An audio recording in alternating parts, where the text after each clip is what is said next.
Hi, Casper. This is Christina from The Upcoming. So lovely to speak with you today. You too, Christina. Lovely to meet you. To start things off, can you tell us a bit about your character Myers and his role in Monsters of California? Sure, he's a military guy. He was involved with the lead characters. He was a partner of the lead characters. He was his the lead character's father's best friend, and he knows some stuff that happened behind the scenes. Tom DeLonge, when he mentioned this to me, he told me that a lot of the dialogue that I said is some dialogues that have been said in private conversations in the Pentagon and behind the scenes in DC about the aliens and stuff like that. So some of this was, he goes, these are actual words that they were said. So it was really interesting for me to hear this from this man who is a friend of mine now, and he was just very intrigued by it. So I wanted to play him. I get a lot of military roles, probably because of Starship Troopers, which is a movie before your time, but one one that people still cast me around a lot. But I also grew up in a military family, so I have a great understanding and respect for it. So it was an easy role for me to slide into. And what was your first reaction to the script? It was very interesting to read it and then have Tom describe it. He's like, it's going to be like, it's like going back, it's going to be like a classic film, like those Steven Spielberg-esque films and stuff like that. And so, and then listening to him, the way he would describe everything in the scenes, he would say, Casper, in this scene, I'm gonna direct it, and he had these headphones, and he'd take out one headphone and he hand it to me, and he go, and in the scene, you're gonna be saying this, and the music's gonna go like this, and he had the music, and he'd play the music to each scene with the dialogue that was going on, and he would say it. So he directed musically, which was fascinating for me to have a director doing it that way. So he knew everything, how it was going to crescendo and build up in this, and he just would direct in this, and like, so he would play this music and watch the scenes and direct it like that. So for me it was interesting to get into it and see it, having read the script one way, not hearing the music, and then getting on set and having him then direct it in a musical way, which was, other directors might do that, but they hadn't come up and like been like pulling the earplugs out with the music that they were listening to, that they were going to put into the song that was going to be in there, into the scene. That was fascinating for me too. It became a whole new experience. That's amazing. On the subject of Tom DeLonge, given his passion for the UFO phenomenon and these conspiracy theories, has working on this project changed the way you look at those topics? Absolutely. In some ways, yes. I mean, I've been a big fan of it all the time. I mean, even when Starship Troopers came out, when it first came out, Stephen Hawking said there's probably aliens out there and we probably don't want to find them because they probably will bite. So, you know, I've always believed in stuff. I mean, I watched a show called The $6 Million Man when I was a kid, and it had Bigfoot in it and Sasquatch. So you're sitting there going, you want to believe in these things. I do want to believe in it, and I think there are more things than we know. There's dragons all over the world. There's symbols all over the world. If you watch Ancient Aliens, you see all this stuff, and so I've always been a big fan of that. But Tom, before the show came out, before the movie came out, and before we even filmed, he would go, "Hey, Casper, don't show anybody. You're not allowed to show anybody this. I can get in a lot of trouble." But then he'd send me a video of one of the videos of the alien ships before they released it. And then 2 years later, they're like, "Oh my God, here's the pellet or the whatever that one was, the Tic Tac." Well, whatever it is. He showed me these videos 2 years before they came out. And he's like, "Don't show anybody." And I'm like, "Oh God, my God." He showed me stuff, and I was like, "Oh my God, this is so exciting." And then when it came out, it was exciting, but it gets blown over. I think that if we were to believe that we know everything, then I think that's a big sign of ignorance. So I think there's a lot more that we don't know and don't understand. And so when there's movies like this or shows like this or things that point to things that are like mysterious and unexplained and get us curious, I think that's always exciting for me.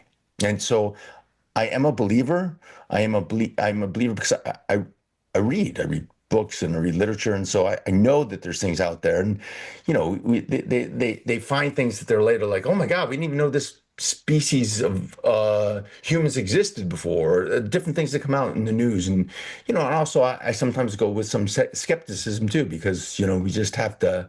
We have those things, but I do want to have an open mind to things, and I do believe that there are. To think that we're the only things that, and we know everything, I think that would be, I think we'd be ignorant beyond belief. So the film also touches on themes of government secrecy and hidden truths. Do you think these themes resonate more now than in the past? I think that we're very passionate about it right now. We have a lot of different things going out and a lot of contradictory statements going out with people. And there's so many things that now people are trying to, that throw out there. I think conspiracies can be dangerous. I think that they can, especially when you get closed-minded or think that that is the way, and you fully understand it. But I think that some of them are are good to look at, and I think that we need to explore different things. So again, the government. I think there's always been some corruption in governments and politics and things like that, and I think that some people they're not looking necessarily at the best interest of uh, humanity, and being kind is the biggest thing there. So I think when things are cruel, then it causes more problems. But if we could look at it even in kindness and try to just explore that, I think it'd probably be better. But I'm just an actor. I mean, as far as the political things go and all that, I don't know much. I just know that I prefer kindness and people being respectful. So as far as the government covering things up, definitely believe that that's going on and has been going on for a long time.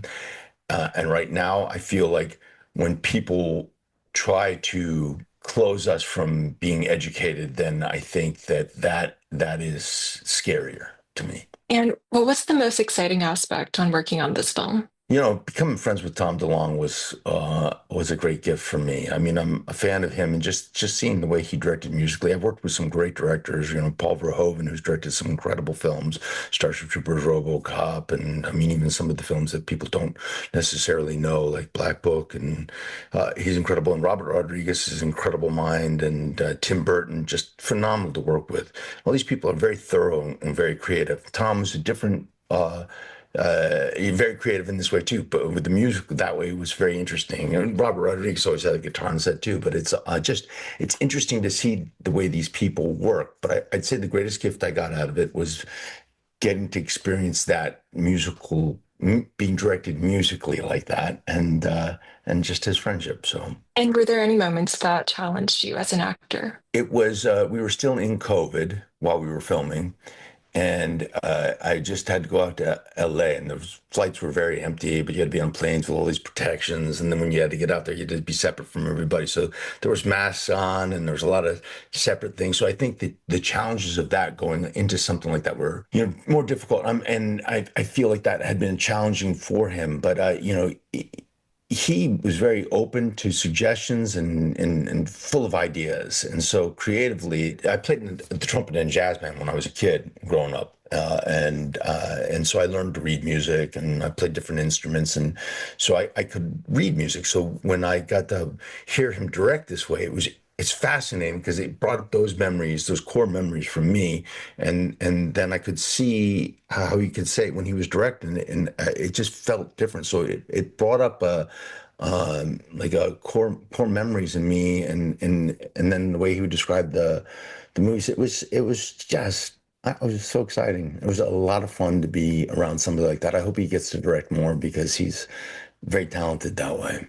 How do you think this film will resonate with audiences from different generations? I think that it's got some throwbacks and different things like that. But the young kids in this, their sense of humor, I thought some of them were so funny, and some of the things they said, some of their improvs was so funny. So, I never can tell what anybody's going to relate to in different generations. I think people who are fans of movies from the 80s and late 70s and stuff like that, they might also like this. People that are definitely Tom DeLonge fans will like this, or me fans would definitely like it. Anybody who's into these different conspiracies or the different alien things, I think they'd like it. I think it has a lot of crossover for a lot of different types of people, but you never know what's going to stick with people. With films, I did the film Starship I did 28 years ago, and my daughter Grace, who was on Stranger Things, which has kind of got to feel like this too.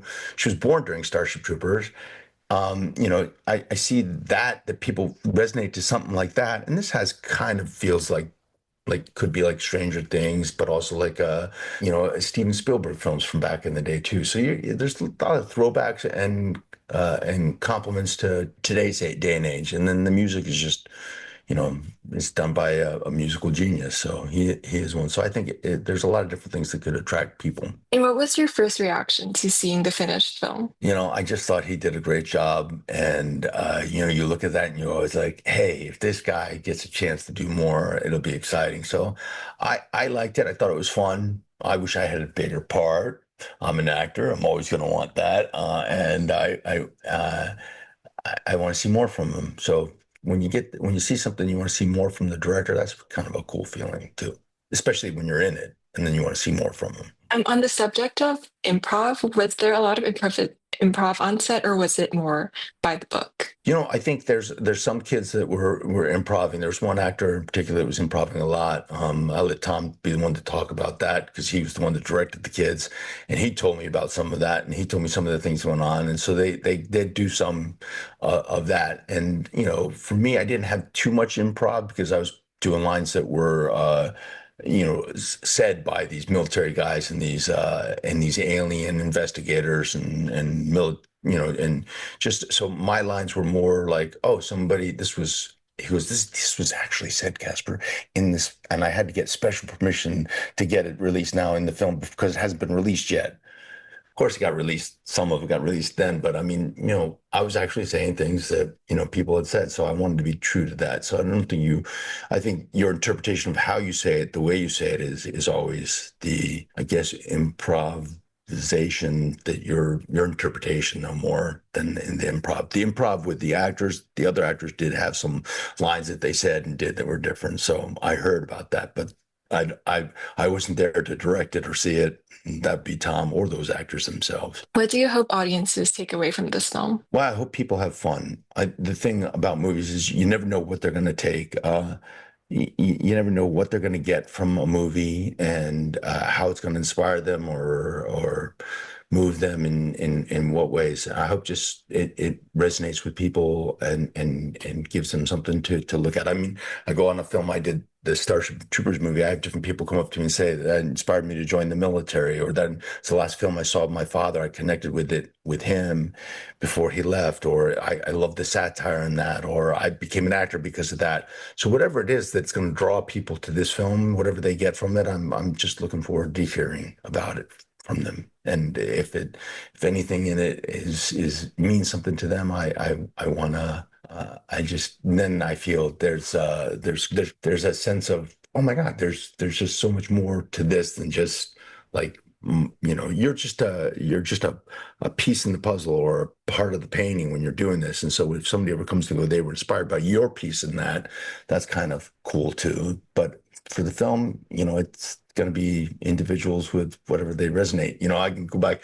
I referenced that $6 Million Man, which starred Lee Majors many years ago, which was, he also did The Fall Guy, which was then became a movie now. So, these movies sometimes inspire shows or other movies or other actors that other than characters from in the future see these. They see Ryan Gosling playing a guy that played in a show that before that show, he was in the $6 Million Man that had Bigfoot in that I'm talking about now that was in this movie. So, there's always different connections. And I think the entertainment industry is one of its jobs is to help people explore their own creativity and imagination. Even in these interviews, you come up with these interesting questions. You come up with things that you're trying to, dig into so that people can discover things, and you're inspiring people. So that's what we do in the entertainment industry, and that's what we hope to do.